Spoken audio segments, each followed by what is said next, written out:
Assalamualaikum warahmatullahi wabarakatuh.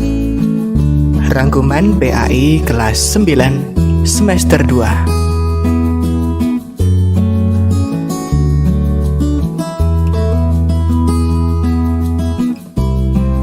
Rangkuman bab 7. Beriman kepada qadha dan qadar berbuah ketenangan hati.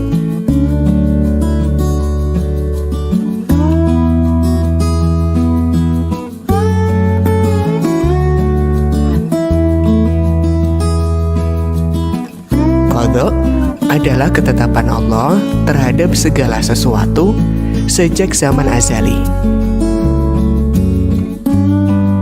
Qadar ialah perwujudan kehendak Allah terhadap semua makhluknya dalam kadar dan bentuk-bentuk tertentu sesuai dengan irodahnya.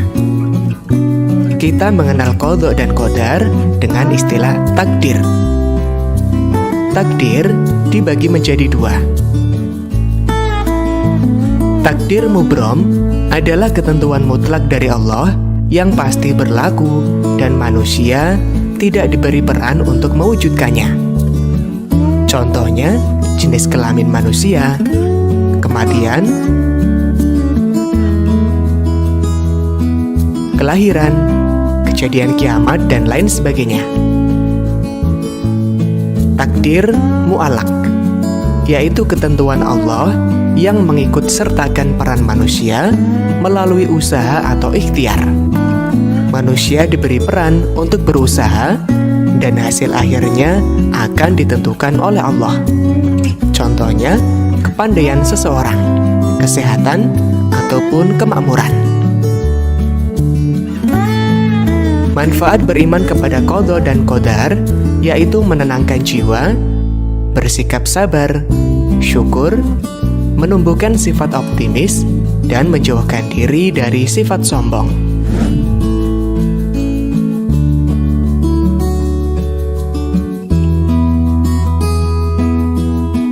Rangkuman bab 8. Damaikan negeri dengan toleransi.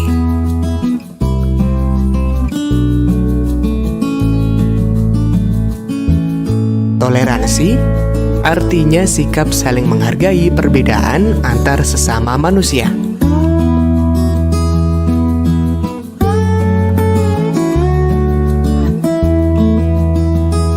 Toleransi antar umat beragama yaitu menghargai dan menghormati pemeluk agama lain untuk beribadah sesuai agama dan keyakinannya masing-masing. Perbedaan merupakan sumber kekuatan apabila bersatu dan bekerja sama. Ajaran Islam penuh dengan pesan-pesan damai dan saling menghargai perbedaan. Dengan menjunjung tinggi sikap menghargai perbedaan, maka kehidupan masyarakat akan damai dan sejahtera.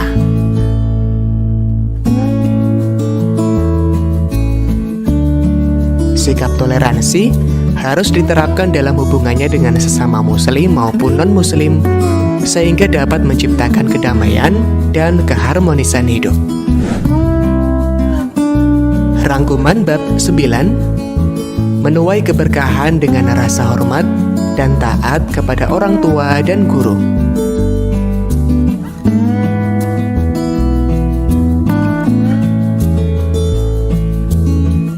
Ibu kita telah mengandung, melahirkan, merawat, dan membesarkan anak-anaknya. Sebelum lahir ke dunia, kita berada di perut ibu kurang lebih 9 bulan. Saat seorang ibu sedang hamil, badannya lemah bertambah lemah dan terasa semakin susah. Terlebih saat melahirkan, sungguh nyawa menjadi taruhannya. Setelah lahir, seorang ibu harus merawat dan membesarkan anak-anaknya.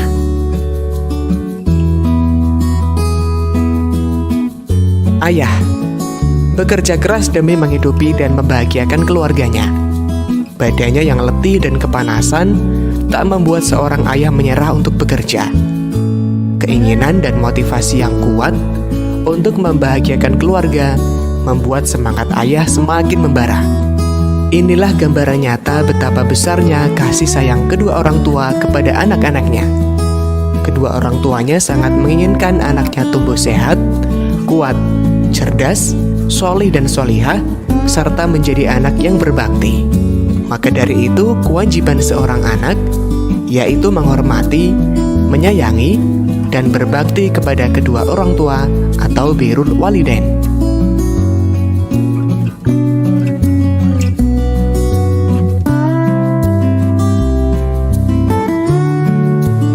Sebagai seorang siswa, kita wajib menghormati dan menaati gurunya.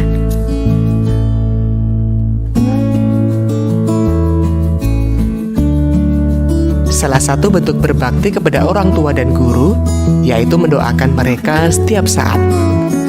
Menghormati orang tua dan guru akan mendatangkan keberkahan hidup karena orang tua dan guru telah berjasa besar bagi kehidupan kita.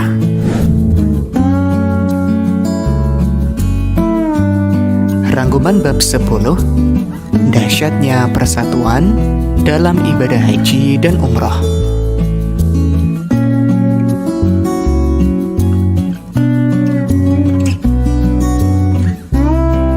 Haji adalah mengunjungi Ka'bah atau rumah Allah untuk melakukan beberapa amal ibadah dengan syarat-syarat yang telah ditentukan dan hukumnya wajib bagi setiap umat Islam yang mampu. Syarat wajib haji yang pertama adalah Islam, balik, berakal, merdeka, dan mampu.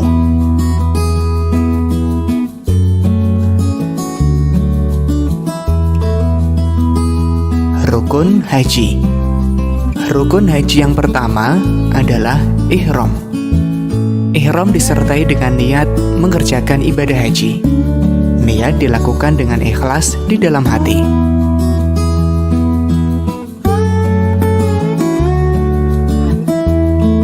Wukuf adalah hadir di padang Arafah pada waktu yang telah ditentukan, yaitu mulai dari tergelincirnya matahari atau waktu zuhur tanggal 9 Dzulhijjah sampai terbit fajar tanggal 10 Dzulhijjah. Tawaf.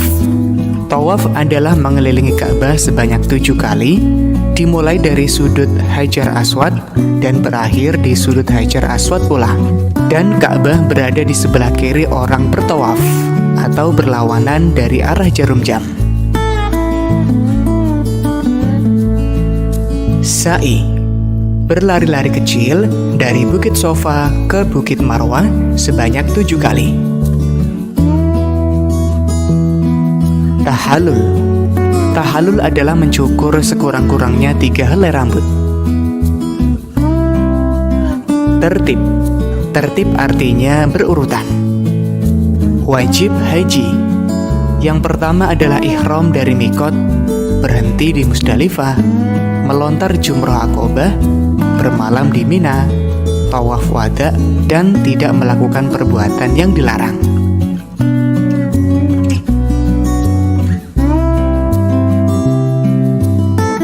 Umroh adalah berkunjung ke Ka'bah dengan melaksanakan tawaf dan sa'i dalam waktu yang tidak ditentukan.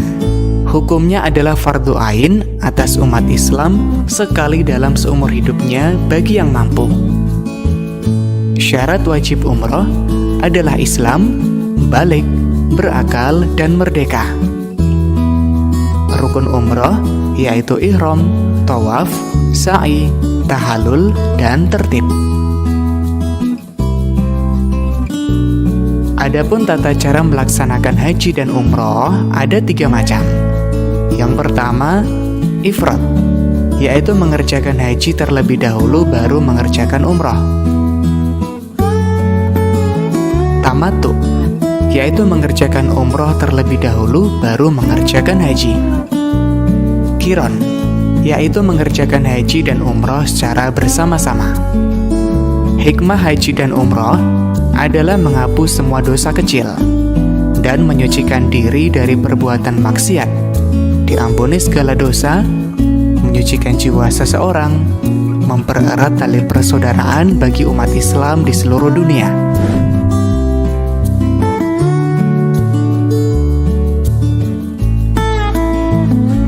Rangkuman bab 11,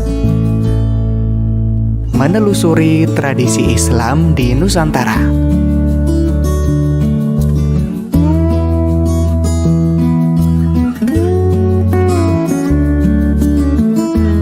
Sebelum tradisi Islam ada di Indonesia, sebelumnya telah ada tradisi Hindu-Buddha, sehingga pada akhirnya terjadi akulturasi di antara keduanya.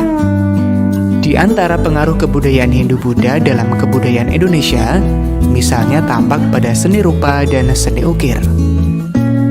Seni Islam yang berkembang di Nusantara adalah seni arsitektur, seni ukir, kaligrafi, seni tari, seni musik atau suara, seni pertunjukan, dan seni sastra.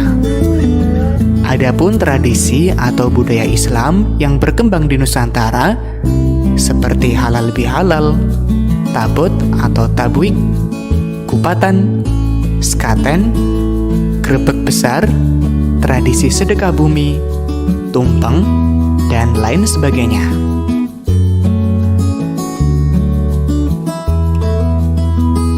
Umat Islam atau generasi muda dapat menjaga kelestarian tradisi Islam dengan cara melanjutkan keberadaannya atau mengembangkannya agar sesuai dengan perkembangan zaman.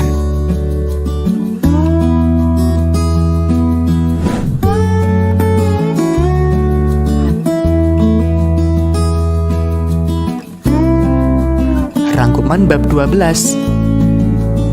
Menyuburkan kebersamaan dengan toleransi dan menghargai perbedaan.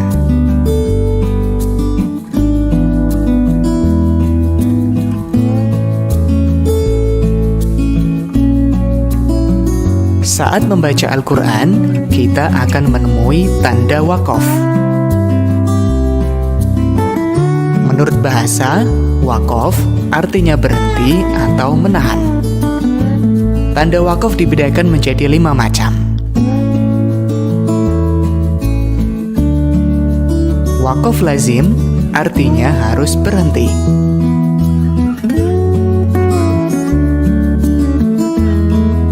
Wakaf jaiz artinya boleh berhenti atau wakaf atau meneruskan bacaan atau wasol.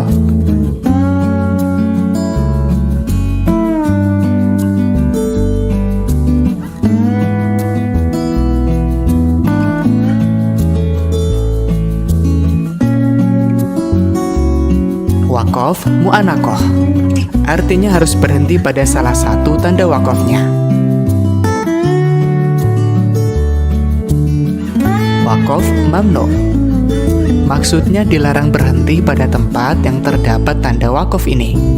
Pada tempat tersebut dilarang berhenti karena masih terdapat keterkaitan makna antara kalimat yang dibaca. Saktah artinya berhenti sejenak tanpa mengambil nafas. Dalam Al-Quran terdapat 4 bacaan saktah, yaitu pada surat Al-Kahfi, surat Yasin, surat Al-Qiyamah, dan surat Al-Mutaffifin.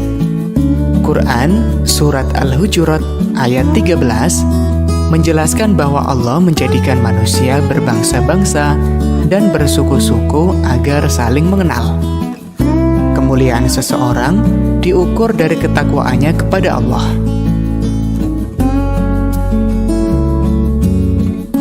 Mudah-mudahan bermanfaat. Wassalamualaikum